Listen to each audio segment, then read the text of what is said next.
Welcome to the Warfront Stories World War II channel. Subscribe to our channel because every day we publish stories about the valor of American soldiers based on real events. Support us. Like our videos if you like what we do for you. October 2nd, 1944. The ancient city of Aachen lies in eerie silence under a steel gray sky. Rain falls gently on centuries-old cobblestones, washing blood into gutters. Lieutenant Colonel Darrell M. Daniel of the 30th Infantry Division stands at the eastern edge of the city, binoculars trained on the medieval structures before him. His hands are steady, but a chill runs down his spine that has nothing to do with the autumn weather. "This will be house to house," he mutters to his radio man. Block by block, room by room. The city before him, the first major German city to face Allied invasion, was once the seat of Charlemagne's empire. Now it's a fortress of concrete, stone, and fanatical defenders. Intelligence reports indicate approximately 5,000 German troops, including elements of the 246th Volksgrenadier Division and 12th SS Panzer Division. Civilians have been evacuated, forcibly according to reports, leaving behind a ghost city of empty houses, abandoned possessions, and perfect defensive positions. Daniel knows what few others yet realize. Aachen will be a new kind of horror. Not the hedgerow fighting of Normandy or the breakout battles across France. This will be urban combat at its most brutal. A grinding, claustrophobic nightmare where death can come from any window, any doorway, any cellar. The radio man shifts nervously beside him. "Sir, General Hobbs wants to know if we're ready to proceed with the ultimatum." Daniel lowers his binoculars, his gaze lingering on the towers of Aachen Cathedral, where Charlemagne was crowned and buried. He wonders how many more will be buried before this is over. "Tell him we're ready," Daniel replies. "But also tell him this. No matter what happens next, we're about to enter hell." The radio man nods and begins transmitting. High above, American artillery observers in light aircraft circle like vultures, mapping firing coordinates. Within hours, if the German commander refuses to surrender, those coordinates will translate into a storm of steel, unlike anything this ancient city has ever witnessed. The Battle of Aachen is about to begin. October 10, 1944, 0600 hours. The morning fog hangs thick over Aachen's outskirts, reducing visibility to mere yards. Captain Carlton Barrett of the 30th Infantry Division's 119th Regiment leads his company through the mist toward the first houses of the Leusberg district. Military intelligence has identified this northern sector as a critical breach point in the German defensive perimeter. "Stay tight, check every corner," Barrett whispers to his men. Each soldier is loaded down with extra ammunition and grenades, the currency of urban warfare. The first shots crack through the silence without warning. Private James Salter drops to the cobblestones, blood pouring from his throat. Barrett can't even see where the fire is coming from. "Sniper, second floor, red brick building," shouts Sergeant Miller. Barrett signals for covering fire as he drags Salter's twitching body into the shelter of a bombed-out storefront. Blood soaks through his uniform, warm against the morning chill. Salter's eyes are wide with shock, his mouth working silently as he drowns in his own blood. "Medic!" Barrett screams, pressing his hand against the wound, but he knows it's too late. The bullet has severed Salter's carotid artery. The young soldier from Tennessee is gone within seconds, his blood forming small rivulets between the cobblestones. From official after-action report, 119th Infantry. First-day casualties exceeded expectations. German snipers demonstrated exceptional urban combat tactics, frequently changing positions and utilizing prepared firing ports through walls rather than windows. Barrett wipes Salter's blood from his hands onto his trousers. "This is just the beginning," he tells his radio operator. "Tell command we need more bazookas. These buildings are death traps." By nightfall, Barrett's company has advanced only 400 yards into the city at the cost of 13 men. From their new position, they can hear German soldiers moving through buildings just a block away, the scrape of furniture being positioned as barricades, the metallic click of MG-42 machine guns being mounted in windows. They've had months to prepare, Sergeant Miller observes grimly. Every house is a fortress.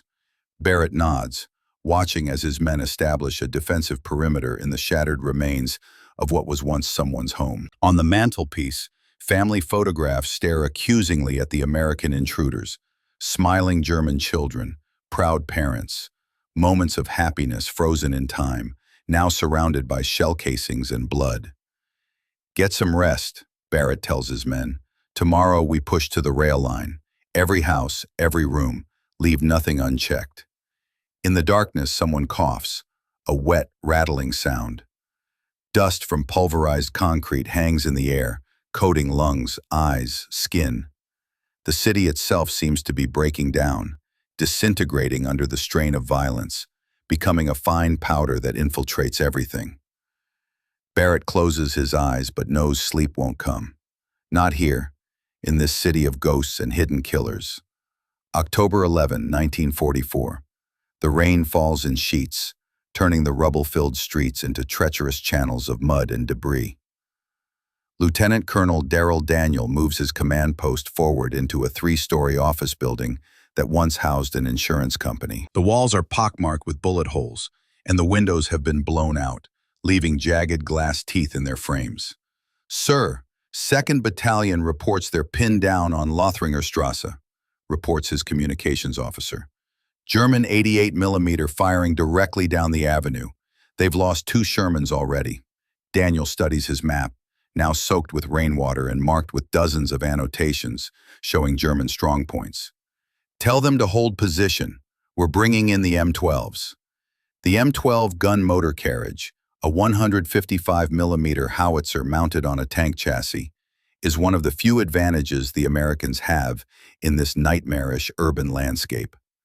At close range, its massive shells can obliterate an entire building." Staff Sergeant Robert Lancaster of the 743rd Tank Battalion watches from his position as the first M12 rumbles into position behind a partially collapsed factory wall.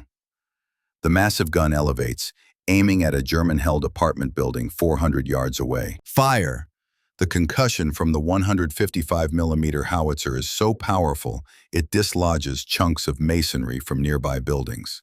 Lancaster feels the pressure wave hit his chest like a physical blow. The target building seems to implode, its facade crumbling in slow motion before collapsing in a cloud of dust and debris. Human screams mix with the sound of breaking stone. "Jesus Christ," whispers Lancaster's gunner. "There were civilians in there." Lancaster stares in horror as figures emerge from the dust cloud. Not German soldiers, but civilians who had hidden in the basement rather than evacuate. An elderly woman, her face a mask of blood and dust. A man carrying a child whose legs end in ragged stumps. From the personal diary of Staff Sergeant Robert Lancaster, discovered after his death in 1997. "Today I witnessed something that will haunt me forever. The civilians weren't supposed to be there. Hitler had ordered evacuation, but some stayed, the old, the sick, the stubborn. When the building came down, I saw things no man should see. A child's arm, severed but still clutching a doll. An old man, alive but impaled on a metal rod, begging us to kill him." Lancaster vomits behind his tank, the bitter taste of bile mixing with the omnipresent dust that coats his mouth, his nose, his eyes. When he looks up, the civilians are being tended to by American medics, but the damage is done. The rules of war become meaningless when the battlefield is people's homes. By evening, the Americans have advanced another 600 yards into the city. The cost: 27 dead, 42 wounded, and an uncounted number of civilian casualties. In the command post, Daniel receives new intelligence. The German commander, Colonel Gerhard Wilk, has ordered his forces to fight to the last man. No surrender, no retreat. The city must be held at all costs. Daniel looks out at the burning skyline of Aachen, the cathedral spires silhouetted against flames. "We're going to need more body bags," he tells his staff officer quietly. October 13, 1944. Darkness hangs heavy over Aachen's Birchside district as Sergeant Paul Miller leads a 6-man patrol through narrow alleys choked with debris. Their mission is to locate a German artillery observer believed to be directing fire from the bell tower of St. Johann Church. The silence is oppressive, broken only by the distant rumble of artillery and the closer sound of water dripping from damaged roofs. Miller signals for his men to stop as they approach the church square. Something doesn't feel right. "Too quiet," whispers Private First Class Edward Kohler, the patrol's BAR gunner. His hands grip the Browning automatic rifle tightly, knuckles white with tension. Miller nods in agreement. The Germans have become masters of the ambush over the past 3 days. Entire American squads have vanished in the labyrinthine streets, their fate discovered only days later when their mutilated bodies are found in cellars and sewers. From After Action Report, 30th Infantry Division. German forces have demonstrated advanced urban combat tactics, including extensive use of tunnels between buildings, pre-planned killing zones, and false surrender attempts followed by close-quarters ambushes. Miller's instincts scream danger as they enter the open square. The church looms before them, its medieval stonework surprisingly intact amidst the surrounding devastation. The bell tower rises like an accusing finger pointed at the night sky. "I don't like it," Miller whispers. "Cover me. I'm going to check that doorway." He takes 3 steps into the square when the night erupts in flame and noise. German MG-42 machine guns open fire from concealed positions in the buildings surrounding the square. The air fills with tracer rounds, a lethal web of light that seems impossible to survive. "Ambush!" Miller screams, diving behind a stone fountain as bullets chip away at the masonry around him. He watches in horror as Private Kohler is literally cut in half by the concentrated fire, the BAR falling from his lifeless hands. Private Wilson takes a burst to the face, his features disappearing in a spray of red mist. From the Journal of Wilhelm Scheider, Wehrmacht machine gunner, captured October 18. "We had prepared the killing zone perfectly. 3 MG-42s with interlocking fields of fire, covering every inch of the square. When the Americans entered, it was like shooting fish in a barrel. I emptied 3 full belts, 250 rounds, in less than a minute. The square was littered with their bodies. I felt nothing. After 3 years on the Eastern Front, I have no emotions left." Miller watches as Private Jackson makes a desperate dash for cover, only to be hit multiple times. Jackson doesn't die immediately. He lies in the open, screaming for his mother, his blood black in the moonlight. The screams continue for 23 minutes before Jackson finally goes silent. The Germans make no attempt to capture Miller and the one other survivor. They simply maintain their fire, keeping the Americans pinned down, waiting for them to make a fatal mistake. At 03:47 hours, after nearly 3 hours trapped behind the fountain, Miller hears the rumble of approaching tanks. American Sherman tanks from the 743rd Tank Battalion crash into the square, their machine guns blazing at the German positions. Under their covering fire, Miller and Private Davis make their escape, crawling through blood and debris. Of the 6 men who entered the square, only 2 return. Miller reports directly to Lieutenant Colonel Daniel, his uniform still soaked with Jackson's blood. "They're not fighting like regular army anymore," Miller tells his commander, hands shaking as he lights a cigarette. "This is something else, something worse." Daniel nods grimly. "The Führer has declared Aachen a fortress city. These men are fighting for their homes, their families, their country's soil. This is just the beginning." October 14, 1944. The basement of what was once Aachen City Hall has been converted into a field hospital. The air is thick with the smell of antiseptic, blood, and human waste. Moans and screams form a constant background noise as medics work frantically to save the wounded. Captain James Harper, a surgeon with the 4th Auxiliary Surgical Group, has been operating continuously for 26 hours. His surgical gown is stiff with dried blood, and his eyes burn from exhaustion. Before him on the table lies Private Henry Reynolds, a 19-year-old from Mississippi, whose abdomen has been opened by shrapnel. "More suction," Harper orders, his voice hoarse. "I can't see the bleeder." A nurse wipes sweat from his brow as he probes the young soldier's abdominal cavity. Reynolds' intestines glisten under the harsh portable lights, pink and healthy, except for the 3 perforations Harper has already repaired. but blood continues to well up from somewhere deeper. There, Harper says, finally locating the tear in the inferior vena cava. Clamp! As he works to repair the damage, mortar rounds begin falling nearby. Dust shakes loose from the ceiling, dusting the operating area. The lights flicker ominously. "We need to move him," the nurse warns. "The Germans have adjusted their fire. They're targeting this building." Harper doesn't look up from his work. "We move him, he dies. Hold that retractor steady." From Medical Report, 4th Auxiliary Surgical Group. Urban combat injuries present unique challenges. High-velocity fragments from masonry and concrete cause devastating secondary wounds. Dust contamination leads to exceptionally high infection rates. Limited evacuation options mean surgeries must often be performed under active bombardment. A closer explosion rattles surgical instruments on their trays. In the next room, someone screams as falling debris disrupts another operation. Harper remains focused, his hands steady as he places the final sutures.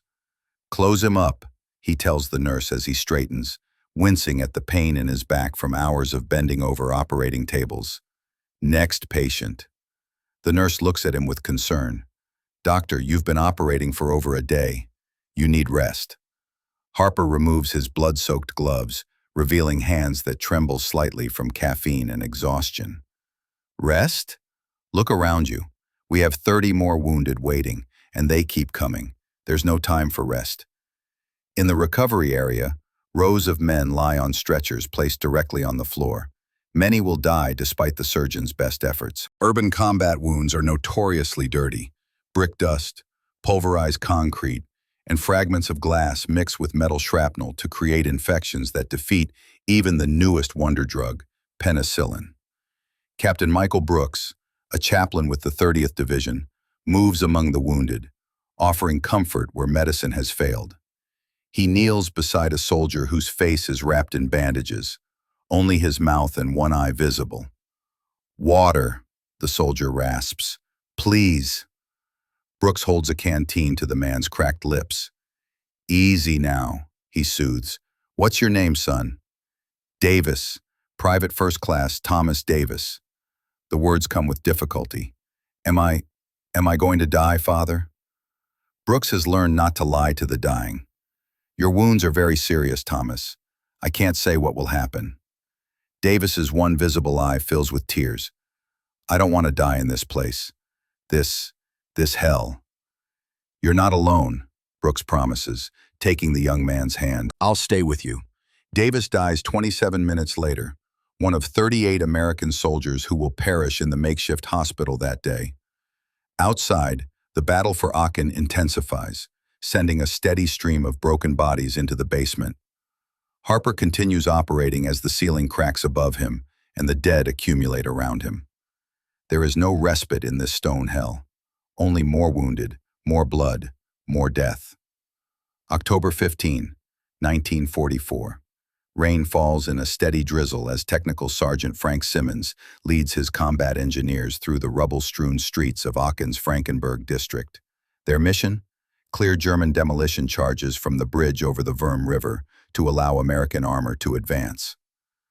The bridge, a small stone structure dating from the 18th century, appears intact from a distance. But intelligence from the Dutch resistance indicates German sappers have rigged it with over 500 pounds of explosives, set to detonate either on a timer or by remote control. Simmons, a former construction worker from Philadelphia, studies the bridge through binoculars from the cover of a damaged building 100 yards away. His trained eye spots the telltale signs of tampering: fresh cement patches along the supporting arches, newly installed metal plates that could conceal pressure triggers. "It's definitely wired," he tells his team, "probably using multiple trigger mechanisms. These guys aren't amateurs." Private Jenkins, the youngest of the engineers at barely 19, swallows hard. "How do we approach it, Sarge?" "Very carefully," Simmons replies with a grim smile, "and one at a time. I go first." From Combat Engineer Field Report, 246th Engineer Combat Battalion. German demolition techniques in Aachen demonstrated sophisticated redundancy and booby-trap systems. Standard approach protocols proved insufficient, resulting in 40% casualties among demolition clearing teams. Simmons checks his equipment one final time: wire cutters, mine detector, specialized shaped charges for controlled counter-detonation. Each item might mean the difference between life and death, not just for him, but for the tanks and infantry that need to cross the bridge. "Cover me," he orders, then moves out from behind the protective rubble. The first shot comes as he's halfway to the bridge, a single rifle crack that echoes off the surrounding buildings. Simmons feels a searing pain in his left thigh and stumbles, falling hard onto the wet cobblestones. Blood quickly soaks through his uniform trousers. "Sniper, get down!" shouts Corporal Reeves, the team's second in command. Simmons drags himself behind an abandoned car, breathing heavily through clenched teeth. The sniper has him pinned. Any movement will bring another shot. But the bridge remains his responsibility. If the Germans detonate those charges, the entire American advance in this sector will be halted. "Smoke," he orders. "Give me cover." His men respond immediately, firing smoke grenades that quickly billow into thick white clouds, obscuring the sniper's line of sight. Under this concealment, two engineers dash forward, grab Simmons under the arms, and drag him back to safety. "The bullet went clean through," Reeves reports after examining the wound. "You're lucky, Sarge." Simmons grimaces as a medic applies a pressure bandage. "Lucky would be not getting shot at all. We still need to clear that bridge." Despite the medic's protests, Simmons refuses evacuation. Instead, he formulates a new plan. Under cover of darkness, his team will approach the bridge from multiple angles, using the storm drains that run alongside the river. At 02:30 hours, they make their move. The rain has intensified, providing additional cover as the engineers slip into the frigid water of the drainage system. The smell is overwhelming: sewage, decomposition, and something else. Something metallic and sickeningly sweet that they all recognize but none will name. The smell of death. They emerge from different drain outlets near the bridge. Simmons, moving despite his injured leg, reaches the underside of the structure first. In the beam of his carefully shielded flashlight, he discovers the extent of the German preparations. The entire underside of the bridge is a web of wires, explosives, and triggering mechanisms. Blocks of TNT are secured to each support column. Electric blasting caps gleam dully in the flashlight's beam. Multiple redundant circuits ensure that even if some wires are cut, others will complete the detonation sequence. "Mother of God," whispers Jenkins, who has joined him. "There's enough explosive here to level a city block." Simmons studies the wiring carefully, tracing each circuit back to its source. After 20 tense minutes, he identifies the main control box, a German military-issue detonator secured inside a waterproof case. "We need to disarm this first," he explains to his team. "Then we can deal with the secondary triggers." The work is painstaking, performed in near-total darkness with hands numbed by the cold water. Every wire cut could potentially trigger the entire system. Simmons works methodically, drawing on years of experience and training. 3 hours later, as dawn breaks over Aachen, the bridge is finally secured. Simmons's team has removed over 600 pounds of explosives and disarmed 7 separate trigger mechanisms, including a time delay backup set to detonate at 0600, just minutes after they complete their work. From the official commendation for Technical Sergeant Frank Simmons. Through extraordinary heroism and technical expertise, Sergeant Simmons prevented the destruction of a critical transportation artery despite being seriously wounded. His actions saved countless lives and maintained the momentum of the Allied advance. As American tanks rumble across the now safe bridge, Simmons finally allows himself to be evacuated. The battle for Aachen continues without him, but his contribution has helped ensure that it will eventually end in American victory. October 16, 1944, the central marketplace of Aachen, once a bustling center of commerce for over a millennium, has been transformed into a killing field. American and German forces face off across the open square, separated by the bombed-out shells of medieval buildings and centuries-old statues now headless from artillery fire. First Lieutenant William Carson of Baker Company, 116th Infantry Regiment, observes the German positions through a hole in a brick wall. His company has been tasked with clearing the eastern side of the marketplace, but 3 previous attempts have been repulsed with heavy casualties. They've got at least 3 machine gun nests covering the square, Carson reports to Captain Howard over the radio, plus snipers in the church tower and what looks like an anti-tank gun hidden in the ruins of that department store. Understood, comes the reply. Artillery is unavailable. They're supporting the push in the northern sector. You'll have to manage with what you have. Carson's expression remains neutral, but inwardly he seethes. What he has is 42 exhausted men, down from the company's original strength of 120. Most are replacements who joined the unit after Normandy, untested in the unique horrors of urban combat. Their ammunition is running low, especially for the Browning automatic rifles that provide the bulk of their suppressive fire capability. "We'll make do," Carson responds curtly, then turns to his platoon sergeants. "Here's the plan. We'll use the sewers." From the memoir of Lieutenant William Carson, published 1957. "The sewers of Aachen became our highways, our communication trenches, our refuge. They were also nightmares of filth, disease, and ambush. Men would emerge covered in excrement and blood, sometimes their own, sometimes from the decomposing corpses that floated past in the fetid water. We called it the Shit River Campaign, but there was nothing funny about it. Men who had faced direct machine gun fire without flinching broke down after hours in those underground tunnels." At 1400 hours, Carson leads the first squad into a sewer entrance, 3 blocks from the marketplace. The stench is immediate and overwhelming, a combination of human waste, industrial chemicals, and decomposition. The water level reaches mid-thigh, ice cold and thick with unspeakable debris. "Keep your mouths closed," Carson warns his men. "Dysentery will kill you as surely as a bullet." They move slowly through the darkness, using shielded flashlights that cast weak, yellowish beams across the curved brick walls. Rats scatter before them, their eyes reflecting the light like tiny, malevolent stars. Occasionally, something larger displaces the water. Bodies, both German and American, that have been washed into the sewer system by rain or deliberately dumped there.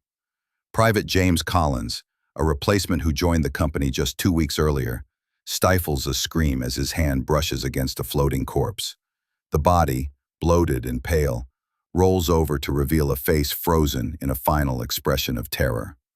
The dead German's eyes have been eaten away by rats, leaving empty sockets that seem to stare accusingly at the passing Americans. "Steady," Carson whispers, gripping the young soldier's shoulder. "Exposes. Keep moving." After 45 minutes of cautious advancement through the labyrinthine sewer system, they reach the grate that intelligence indicates will place them directly behind the German positions in the marketplace. Sergeant Miller, the company's most experienced non-com, examines the rusted metal barrier. "It's padlocked from the other side, sir," he reports. "We'll need to blow it." Carson weighs his options. An explosion will alert the Germans to their presence, but there's no other way through. "Set the charge," he orders. "Minimum force. We want to breach, not collapse the tunnel." The demolition specialist places a small shape charge on the lock mechanism. The men back away around a bend in the tunnel, covering their ears. Even so, when the charge detonates, the concussion in the enclosed space is devastating. The sound rolls through the sewer like physical force, slamming into eardrums and reverberating off the brick walls. Several men vomit from the pressure change. Through the ringing in his ears, Carson hears German voices shouting in alarm above them. "Move now," he orders, "before they can respond." The Americans surge through the shattered grate into a basement that opens directly onto the rear of the German positions. The element of surprise is complete. The German defenders, their attention focused on the front of their positions, are caught completely unprepared for an attack from behind. In the chaos that follows, Carson's men clear the building systematically, room by room, floor by floor. The fighting is close quarters, often hand-to-hand. Men who have been firing at each other from hundreds of yards away now grapple in doorways and stairwells, using knives, entrenching tools, and bare hands when ammunition runs out. From the diary of Obergefreiter Hans Müller, 246th Volksgrenadier Division, recovered from his body. The Americans came from nowhere, like ghosts rising from the underworld. Covered in filth, eyes wild, they fought like demons. Weber was strangled with his own belt. Hoffman was beaten to death with an empty rifle. I am writing this in a closet where I have hidden. I can hear them searching, room by room. My ammunition is gone. If they find me, I pray for a quick death. By 16:30 hours, the eastern side of the marketplace is secured. Carson's company has suffered 9 dead and 14 wounded, but they have killed or captured 37 German defenders and eliminated a major strongpoint. As the wounded are evacuated and defensive positions established, Carson climbs to the 3rd floor of the captured building for a better view of the area. The marketplace below is littered with debris and bodies. Centuries of European history lie in ruins. Gothic facades crumbled, Renaissance fountains shattered, Baroque decorations bullet-riddled. A movement catches his eye. A civilian, an elderly man in tattered clothes, creeps from a doorway and begins searching the pockets of a dead German soldier. Carson watches, too exhausted to intervene, as the old man finds a pack of cigarettes and shuffles away, vanishing like a ghost into the rubble. Not all of Aachen's citizens evacuated. Some, too old or too stubborn to leave the only homes they've ever known, have remained hidden in cellars and attics, emerging only to scavenge food and supplies from the dead. They are the spectral witnesses to the destruction of their ancient city, caught between armies fighting for ideologies most of them barely understand. Carson turns away from the window, his reflection caught momentarily in a mirror on the wall. He barely recognizes himself, face gaunt, eyes hollow, skin gray with sewer filth and exhaustion. He has been in combat for 107 days straight since landing on Omaha Beach, and each day has stripped away another layer of the person he once was. "Sir," calls his radio man from the doorway. "Captain Howard wants a situation report." Carson takes a deep breath, composing himself. "Tell him the marketplace east is secured," he responds. "We're ready for the next phase." The battle for Aachen continues, grinding onward like a millstone, pulverizing buildings, history, and men with equal indifference. October 17, 1944. In the basement of St. Foyland's Church, Major David Williams of U.S. Army Intelligence interrogates a captured German officer.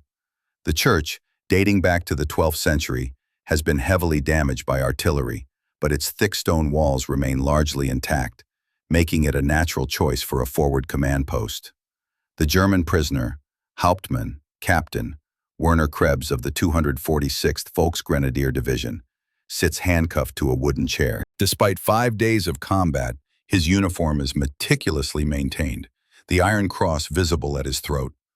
Only a bandaged wound on his forehead and the exhaustion in his eyes betray the strain of battle.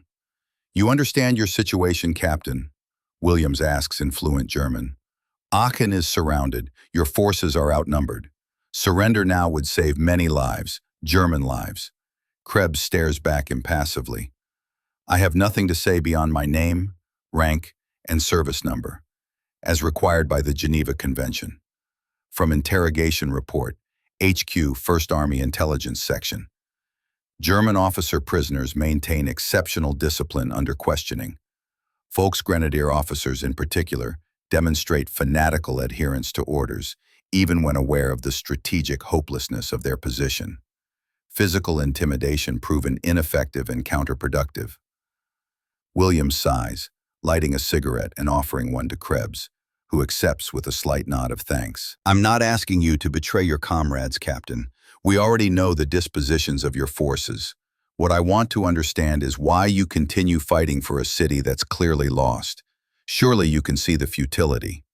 For a moment, something flickers in Krebs's eyes, doubt perhaps, or simply weariness. "Aachen is German soil," he says finally, "the first German city to fall to invasion. Its symbolic importance cannot be overstated."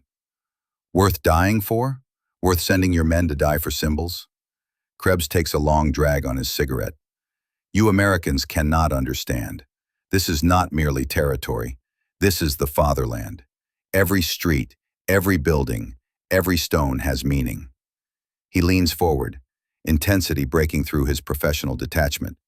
Charlemagne's city, the place where German kings were crowned for centuries. Would you abandon Washington, D.C. without a fight? Would you surrender Philadelphia or Boston without shedding blood? The conversation is interrupted by the arrival of a messenger. Sir, Colonel Daniel requests your presence immediately. The Germans have launched a counterattack in the Burchide sector. Williams rises, studying Krebs's face for any reaction to this news. The German captain maintains his composure, but a slight tightening around his eyes suggests he was aware of the planned counterattack. We'll continue our discussion later, Captain, Williams says, gathering his notes. Consider what I've said. This city will fall, whether today or next week. The only variable is how many more will die before it does. As Williams exits the improvised interrogation room, an artillery shell strikes nearby, sending dust cascading from the ancient vaulted ceiling. The stone church, which has witnessed centuries of human violence, trembles but holds firm. The interrogator wonders how many more wars these walls have yet to endure. Outside, the counterattack is already being repulsed. German infantry, mostly Volkssturm militia, old men and boys pressed into service in Hitler's desperate last-ditch defense, charge across open ground toward American positions. Machine gun fire cuts them down in swaths, bodies falling in heaps that subsequent waves must climb over to continue their futile assault. From the Journal of Private First Class, Michael Turner, 30th Infantry Division. The Germans sent in old men today, gray-haired, stooped-shouldered men who should have been bouncing grandchildren on their knees, not charging into machine gun fire with Panzerfausts and Mausers. Some couldn't have been younger than 60. Others were just kids, 14, 15 years old in oversized uniforms. We killed them just the same. Had to. They were shooting at us after all.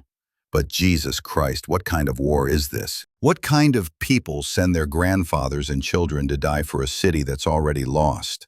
By nightfall, the German counterattack has been thoroughly defeated. Over 200 dead lie in the no-man's land between the lines, illuminated by the fires of burning buildings.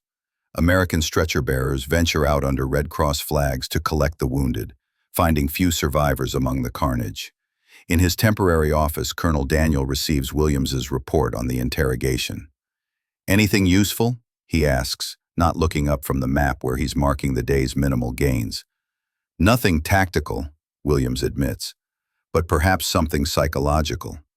These men are fighting for something beyond Hitler, or even Germany as a political entity. They're fighting for a cultural identity, a historical continuity. That makes them both more dangerous and more vulnerable." Daniel finally looks up, his face haggard from lack of sleep. Vulnerable how? They're defending symbols as much as strategic positions.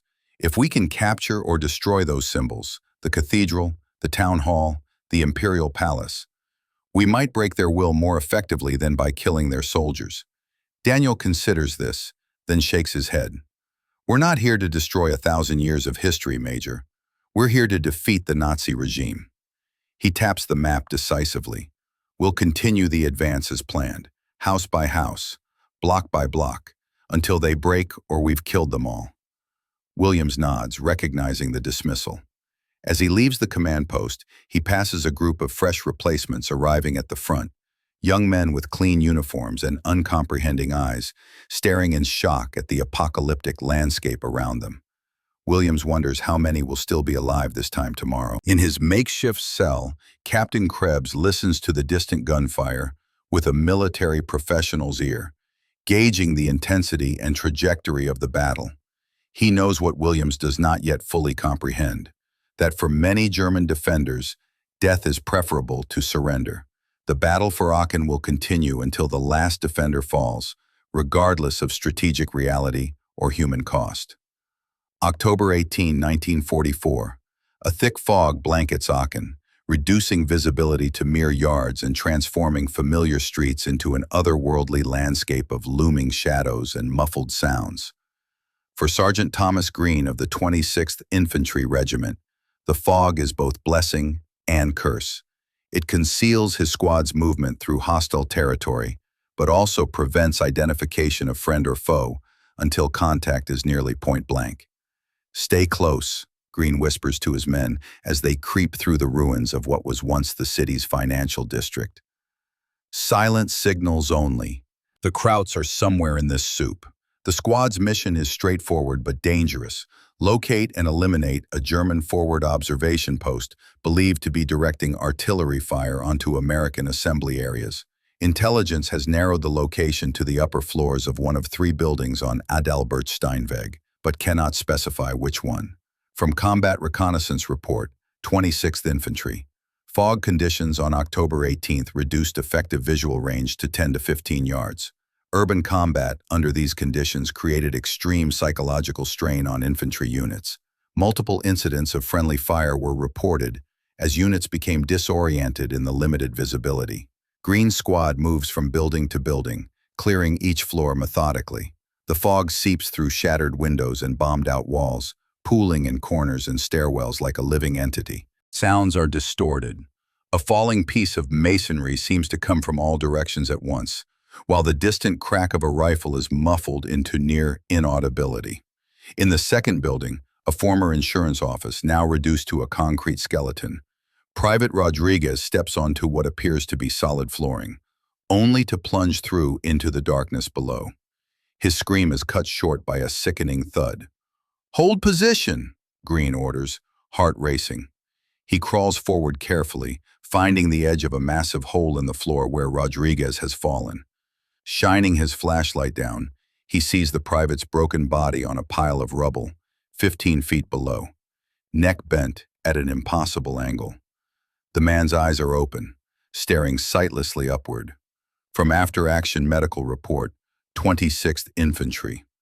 Non-combat casualties constituted 22% of total casualties during the Aachen operation.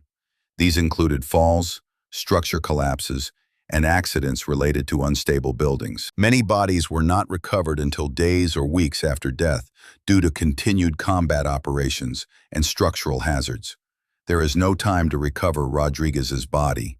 The squad continues its advance, now even more cautious of the treacherous footing.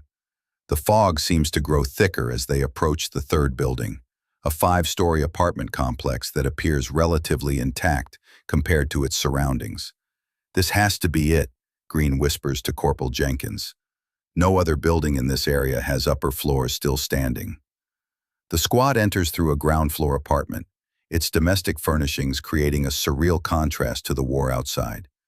Family photos still hanging on walls, children's toys scattered across the floor, a dining table set for a meal that was never eaten. The inhabitants left in such haste that food remains on plates, now covered in mold and crawling with insects. "Check for booby traps," Green orders as they approach the central staircase. The Germans have become infamous for rigging abandoned buildings with explosives and tripwires. Private First Class Wilson, the squad's demolition expert, examines the stairs carefully before giving the all-clear. The squad ascends slowly, weapons ready, every sense straining for evidence of enemy presence. On the 4th floor, they find what they're looking for. A German artillery observer post has been established in a corner apartment, with excellent views across the American lines. Maps are spread across a table, marked with precise coordinates. A radio sits nearby, its batteries still warm, indicating recent use. "They must have heard us coming," Jenkins whispers, examining the equipment. "Can't have been gone more than a few minutes." As if in confirmation of his assessment, German voices suddenly sound from the stairwell above, 2 or 3 men descending from the roof. Green signals his squad to take positions, weapons trained on the doorway. The confrontation, when it comes, is brutally brief. 2 German soldiers appear in the doorway, unaware of the Americans waiting inside. Green's men open fire immediately, cutting both down before they can react. A 3rd German, behind his comrades, manages to throw a grenade into the room before retreating back up the stairs. "Grenade!" Green shouts, diving for cover behind a heavy desk. The explosion fills the room with smoke and fragments, wounding Private Anderson in the leg and Private Wilson in the shoulder. From the personal diary of Sergeant Thomas Green, donated to the National World War II Museum in 2003. The fog turned the whole thing into a nightmare. After the grenade, we couldn't see a damn thing, just shapes moving in the smoke and dust. I fired at anything that moved. We all did. Later, I found out 2 of my men had been shooting at each other in the confusion. Thank God their aim was off. The wounded are quickly patched up with field dressings, but Anderson's femoral artery has been nicked by shrapnel.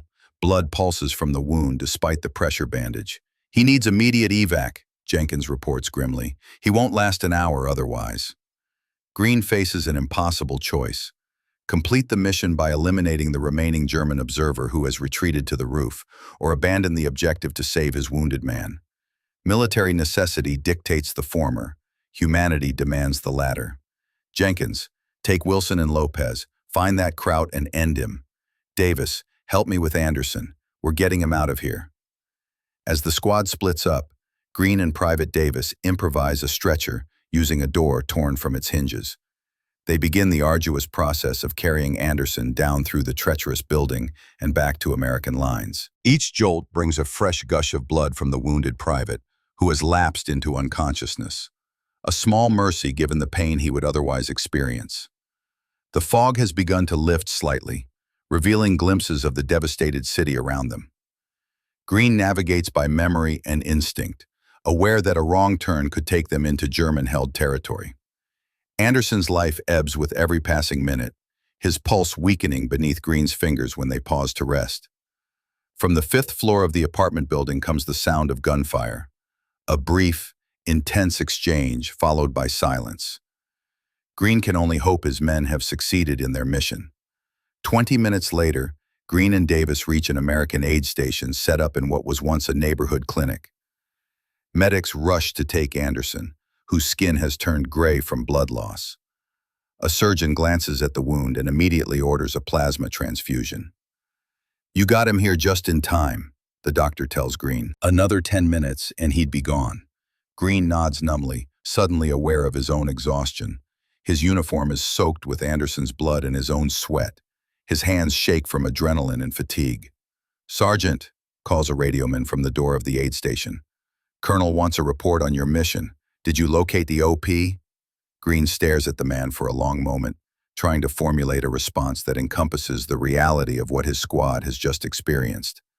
How does one distill death, fear, moral compromise, and the fog of war into a simple after-action report? "Tell him, mission accomplished," Green says finally.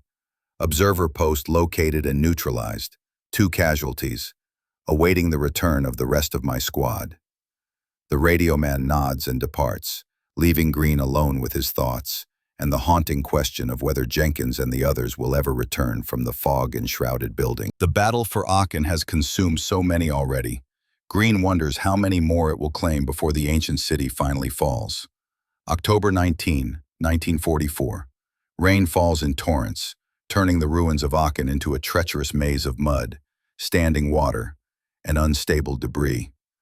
Captain Lewis Morgan of the 30th Infantry Division's intelligence section slogs through the downpour toward a nondescript 3-story building that has been designated as a temporary detention center for German prisoners.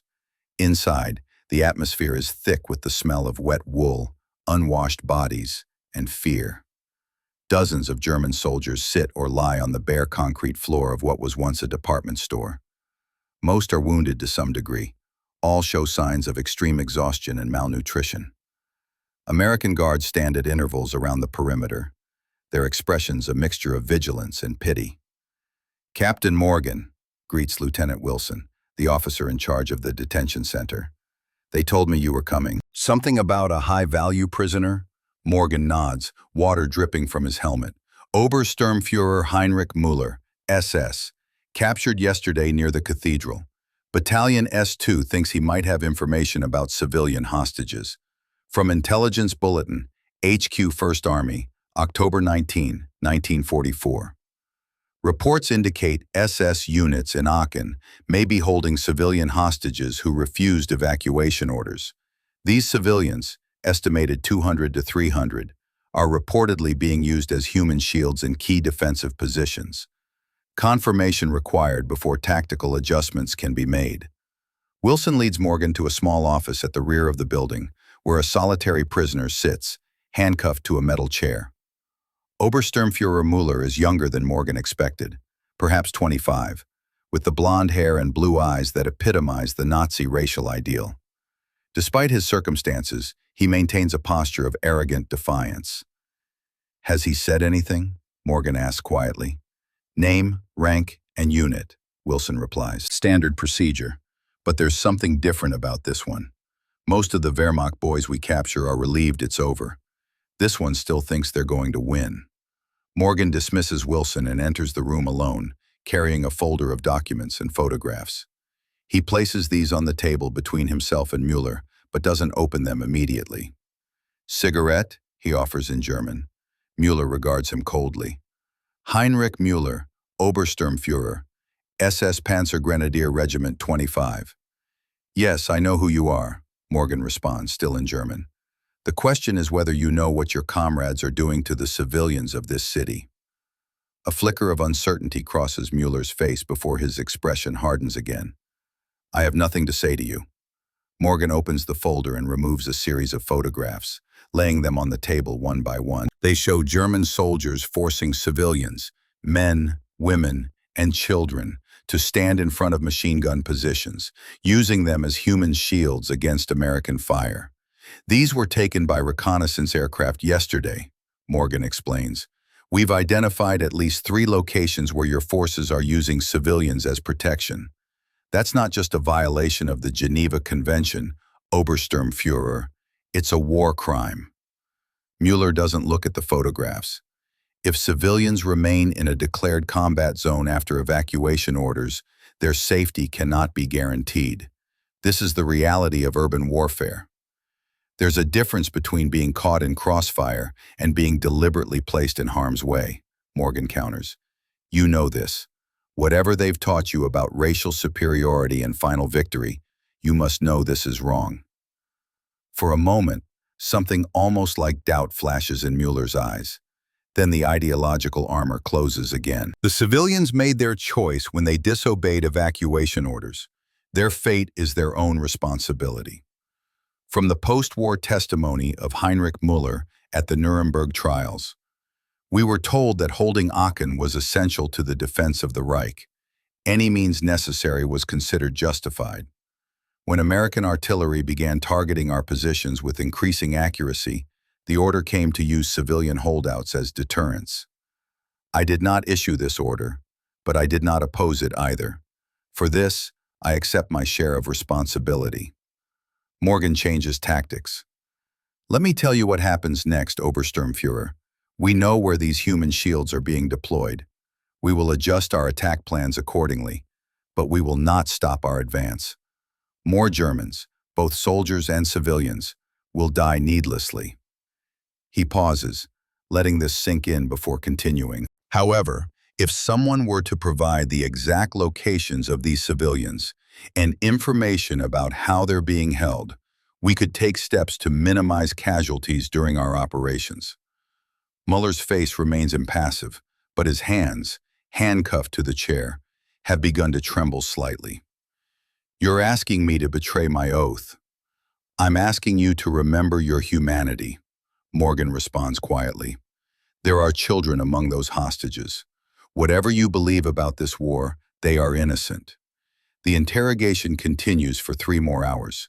Outside, the rain intensifies, drumming against the roof and windows like distant artillery. Occasionally, real artillery fire punctuates the rainfall, the battle for Aachen grinding onward despite the weather. Finally, as darkness falls, Müller breaks. Not in dramatic fashion, but with a subtle shift in posture, a slumping of shoulders, a lowering of eyes. "There are 3 main holding areas," he says in a voice barely above a whisper. "I can mark them on a map." Morgan provides a detailed street map of Aachen, and Müller indicates the locations with trembling fingers. The largest group is in the cathedral crypt, perhaps 100 people, mostly elderly who refuse to leave their homes, and some younger men suspected of resistance sympathies. The second group is in the basement of the town hall, about 50, including some children. The third is in the Quellenhof Hotel, about 70 people. Who is guarding them? Morgan asks, making notes. SS personnel mostly, 10 to 15 men at each location. Mueller hesitates before adding, they have orders to execute the hostages if American forces approach too closely. From Operation Report, 30th Infantry Division. Intelligence regarding civilian hostages confirmed through multiple sources.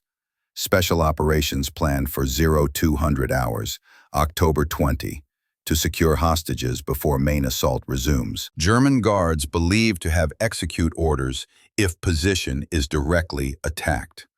Morgan studies the map, memorizing the locations. Thank you, Obersturmführer. This information may save many lives. Mueller looks up, his face a mask of conflicted emotions. What happens to me now? You'll be transported to a proper POW camp away from the front lines, Morgan answers. After the war, your cooperation will be noted.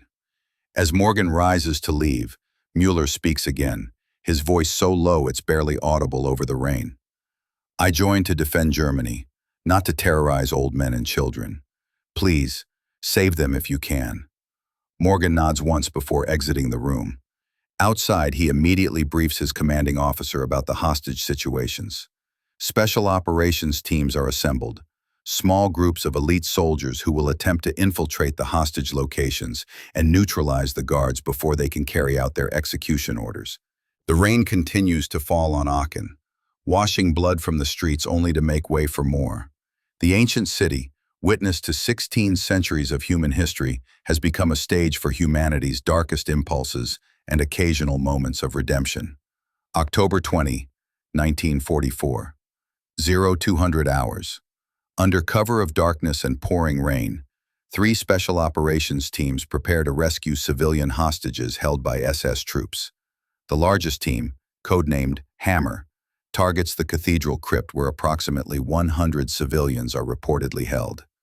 Staff Sergeant Jack Wilson leads 12 men, all volunteers selected for their urban combat experience and ability to operate with minimal noise. Remember, this is a precision operation. Wilson briefs his team in the shelter of a damaged music school 3 blocks from the cathedral. The primary objective is rescuing the hostages. Neutralize the guards as quietly as possible. No automatic weapons unless absolutely necessary. From Special Operations Directive, HQ 1st Army. Operations to secure civilian hostages must prioritize stealth and precision. Guards must be neutralized simultaneously to prevent execution of hostages. Teams authorized to use any means necessary to ensure civilian safety. The men check their weapons one final time. M3 grease gun, submachine guns with suppressors, trench knives, garrots.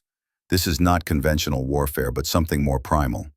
The hunting of human targets at close quarters in near total darkness. At 02:15, Team Hammer moves out, advancing through rain-slicked alleys and the hollowed-out shells of buildings. The cathedral looms ahead, its damaged towers silhouetted against occasional artillery flashes. Intelligence suggests the Germans have established a defensive perimeter approximately 50 yards from the cathedral in all directions. Corporal David Martinez, the team's scout, moves ahead to locate German sentries. He returns 10 minutes later, soaked and breathing heavily. 2 guards at the south transept entrance, both under shelter from the rain. Another pair patrolling the perimeter, currently on the north side. No visible reinforcements, but there's likely a reaction force nearby. Wilson absorbs this information, formulating his approach. We'll take out the stationary guards first, then deal with the patrol when they circle back around. Once we've secured the entrance, we move directly to the crypt. The team separates into smaller units of 2 or 3 men each, approaching the cathedral from different angles to minimize detection. Wilson, Martinez, and Private First Class Cooper take the most direct route toward the south transept. The rain provides both cover and complication. It masks their footsteps, but reduces visibility to mere feet and makes the ancient stone pathways treacherously slippery. They advance slowly, freezing in place whenever lightning briefly illuminates the devastated landscape. From the personal account of Staff Sergeant Jack Wilson, recorded 1973. The cathedral was like something from a nightmare, this massive Gothic structure rising from the ruins, parts of it bombed to hell but still standing after all that punishment. Gargoyles stared down at us, their faces half blown away by artillery. Stained glass windows that had survived centuries were now just empty frames with jagged shards, and everywhere the rain washed down walls that seemed to be weeping for what mankind had done to this city. At 20 yards from the south entrance, Wilson signals for his men to halt. The two German sentries are visible beneath a partially collapsed archway, sharing a cigarette cupped against the rain. Their faces are illuminated momentarily by the glowing ember, revealing young features, boys barely out of their teens, playing at being hardened SS troops. Wilson signals the plan. He and Martinez will take the guards simultaneously with knives. Cooper will provide backup if anything goes wrong. The three Americans advance silently, utilizing rubble and shadows for cover. At 5 yards distance, disaster nearly strikes. Cooper's foot dislodges a piece of masonry that clatters across stone. One of the German sentries straightens, peering into the darkness, his hand moving to the MP-40 submachine gun slung across his chest. "Where is da? Who's there?" he calls, voice tense with suspicion. Wilson and Martinez freeze, becoming part of the shadows. Cooper remains absolutely motionless behind a fallen column. For 30 agonizing seconds, no one moves. The German sentry takes a step forward, squinting into the rain. His companion laughs nervously. "Katzen, oder Ratten, es gibt viele in den Ruinen." Cats, or rats, there are many in the ruins. The first sentry hesitates, then seems to accept this explanation. He steps back under the shelter, resuming his conversation. Wilson exhales silently, then signals the advance to continue. The kill, when it comes, is swift and virtually silent. Wilson and Martinez emerge from the darkness like ghosts, clamping hands over mouths while razor-sharp trench knives find throats. Both Germans die with barely a sound, their blood washing away instantly in the rain. "Drag them inside," Wilson orders in a whisper. "Cooper, watch for the patrol." Inside the cathedral entrance, the atmosphere changes immediately. The sound of rain diminishes to a distant drumming on the damaged roof. The cavernous interior is pitch black, except for faint candlelight flickering from somewhere deeper inside. The smell of incense mingles with the more recent scents of gunpowder, blood, and unwashed bodies. From the official report of the 30th Division Chaplain Corps, Aachen Cathedral, despite significant structural damage, retained an atmosphere of profound sacredness that affected even non-religious personnel. Multiple accounts describe soldiers experiencing a sense of violation when combat occurred within its walls, as if the sanctity of the space transcended the current conflict. Wilson uses his flashlight to signal the rest of his team, who converge on the south entrance after eliminating the German patrol. All 12 Americans are now inside the cathedral, moving in practiced formation toward the crypt entrance. The main body of the cathedral shows signs of recent combat.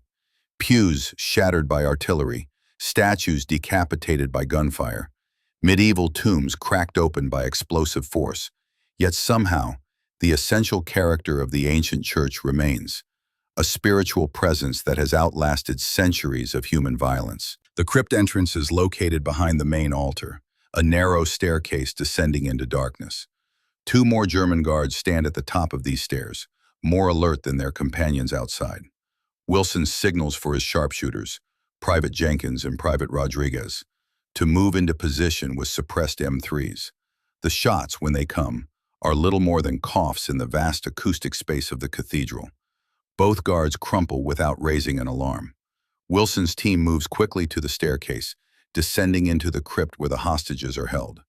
The scene that greets them below is one of medieval horror transplanted into the 20th century. The crypt, designed to house the remains of holy men and nobility, has been transformed into a makeshift prison camp. Approximately 80 civilians, men, women, and a few children, are crowded into a space designed for solemn contemplation of mortality. 5 SS guards patrol among them, heavily armed and clearly nervous. Some hostages are chained to ancient sarcophagi. Others sit in huddled groups on the stone floor. The air is thick with the smells of human waste, fear, and disease. Wilson assesses the situation instantly. 5 targets in an enclosed space with dozens of civilians in the potential line of fire. His team must act with perfect coordination or risk a massacre. "On my signal," he whispers into his radio. "Targets marked left to right, 1 through 5. No misses." The Americans position themselves at the base of the stairs, weapons trained on the SS guards. Wilson raises his hand, takes a deep breath, and then drops it sharply. 5 suppressed weapons fire almost simultaneously. 4 guards drop immediately. The 5th, only wounded, raises his MP-40 toward the nearest group of civilians, intent on fulfilling his execution orders even as he dies. Martinez reacts instantly, firing a second round that catches the SS man in the head before his finger can tighten on the trigger. The guard collapses, his weapon clattering harmlessly to the stone floor. "Clear!" Wilson calls, and his team rushes forward to secure the crypt. The hostages react with a mixture of terror and desperate hope. Many are too weak or traumatized to move. Others reach out with skeletal hands, weeping or praying in German, French, and Dutch. "Tell them they're safe now," Wilson orders Corporal Schneider, the team's German speaker. "We're evacuating them immediately." As Schneider translates, Wilson examines the civilians more closely. Most show signs of malnutrition and mistreatment. Some have clearly been beaten. An elderly man lies dead in one corner, his body covered with a tattered coat. According to the woman sitting beside him, he died only hours earlier from a combination of heart failure and starvation. From medical report, 30th Division Aid Station. Civilian hostages exhibited extreme malnutrition, dehydration, and psychological trauma. Multiple cases of physical abuse documented, including systematic beatings and torture. 3 deceased individuals had been kept among the living, as the SS guards refused to allow proper handling of remains. Wilson organizes his team to begin evacuation. The strongest civilians are helped to their feet and guided toward the stairs. Those too weak to walk are carried by American soldiers. A makeshift stretcher is fashioned for a pregnant woman who appears to be in the early stages of labor. The evacuation proceeds slowly but steadily. By 0330 hours, all living hostages have been removed from the crypt and are being transported to American aid stations. Wilson remains behind with Martinez and Cooper to document the scene for war crimes investigators who will follow. "I've seen some things in this war," Martinez says quietly, looking around the crypt that had become a prison.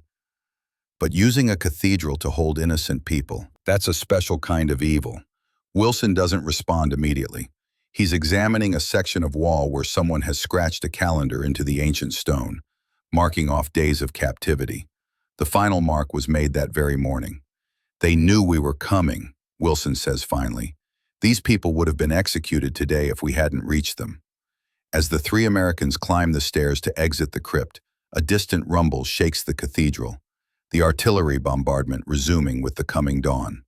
The battle for Aachen continues, but for 80 civilians at least, the nightmare has ended.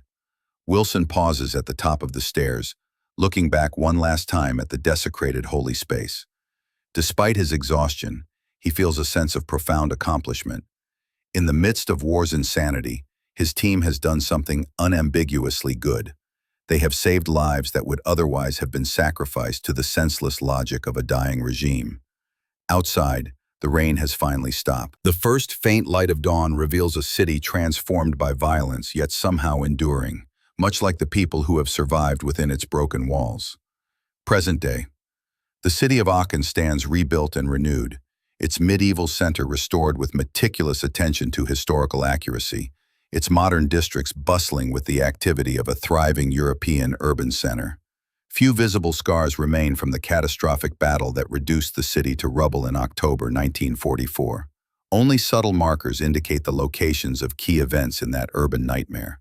Small plaques, modest monuments, occasional architectural anomalies where modern structures replaced irretrievably lost historical treasures. Aachen Cathedral, the spiritual and historical heart of the city, has been fully restored to its pre-war glory. The Coronation Church of Charlemagne once again attracts pilgrims, tourists, and worshippers from across Europe and beyond. Its reconstruction represents one of the great cultural preservation achievements of the post-war period, a statement that while wars may destroy physical structures, they cannot permanently erase the cultural heritage embodied in such monuments. From UNESCO World Heritage Evaluation, Aachen Cathedral, the restoration of Aachen Cathedral following near destruction in 1944, represents not merely architectural reconstruction, but cultural reclamation of the highest significance. The meticulous recovery of historical elements, integration of surviving fragments with carefully matched new materials, and documentation of the entire process established standards for post-war cultural heritage preservation throughout Europe. The physical rebuilding of Aachen, impressive as it appears today, represents only the visible aspect of recovery from the battle that once rendered the city nearly uninhabitable. Less visible but equally significant has been the psychological, social, and political reconstruction of a community shattered by warfare and its aftermath. For decades after the battle, Aachen's population carried the invisible wounds of trauma, the psychological impacts of experiencing extreme violence, loss, and destruction. Children who cowered in basements during artillery bombardments grew into adults who flinched at sudden noises. Families reconstructed their lives around permanent absences. Parents, children, siblings lost in the violence or its aftermath. The collective memory of the community incorporated the battle as a defining moment, a historical watershed dividing the before from the after. From long-term psychological study, University of Cologne, 2004. Transgenerational trauma effects remain detectable in Aachen residents 3 generations removed from direct battle experience. Subjects demonstrated statistically significant differences in anxiety responses, attachment patterns, and risk assessment compared to control populations from cities without comparable destruction. These findings suggest war trauma may influence community psychological profiles beyond directly exposed generations through familial transmission mechanisms. The political reconstruction of Aachen mirrored the larger German experience of denazification, democratization, and eventual European integration.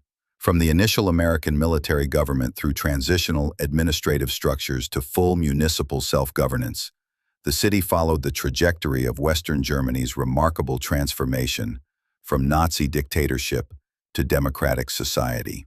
This political journey, while overshadowed by the more visible physical reconstruction, represents perhaps the most profound aspect of recovery from the battle and the regime that precipitated it. Today, Aachen embodies the European project that emerged from the ashes of World War II, a border city where Germany, Belgium, and the Netherlands meet in peaceful cooperation rather than military confrontation. The university that was partially destroyed in the fighting has become a leading European technical institution. The factories that were converted to military production now manufacture consumer goods for a global market. The international border that once represented the invasion route of armies has become a barely noticed administrative boundary in the integrated European community. From European Union Regional Development Assessment, Aachen represents an exemplary case of border region integration, transforming historical lines of conflict into zones of cooperation. Cross-border initiatives in education, healthcare, transportation, and economic development have created a functional multinational urban region that transcends traditional national boundaries. This transformation from battlefield to integrated European space embodies the fundamental purpose of the European project. Yet beneath this successful reconstruction, memories of the battle remain preserved in archives, museums, family histories, and the consciousness of the city itself. The Aachen City Museum maintains a permanent exhibition documenting the destruction and rebuilding, featuring photographs that show the nearly incomprehensible scale of devastation alongside artifacts recovered from the ruins. Oral history projects have recorded the testimonies of battle survivors, preserving first-person accounts of experiences that become increasingly remote with the passing of the World War II generation. For military historians and urban warfare specialists, The Battle of Aachen retains significance as a case study in the challenges of combat in densely built environments. The lessons learned in those blood-soaked streets inform military doctrine for subsequent urban operations, from Seoul to Fallujah. The human costs documented in medical and psychological records continue to inform understanding of combat trauma and civilian suffering in warfare. From U.S. Army War College curriculum, Aachen provides the essential historical foundation for modern urban warfare doctrine, demonstrating fundamental challenges that remain relevant despite technological evolution.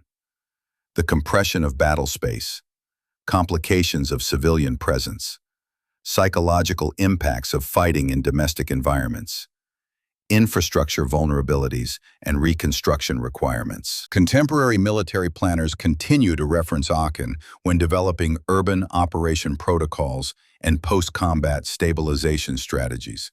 Perhaps most significantly, the battle for Aachen offers profound insights into the nature of human civilization itself, its fragility when subjected to modern warfare, but also its remarkable capacity for regeneration. A city that stood for more than a millennium before being reduced to rubble in 2 weeks of combat has not merely been rebuilt, but renewed, its destruction becoming part of its historical identity rather than its terminal chapter.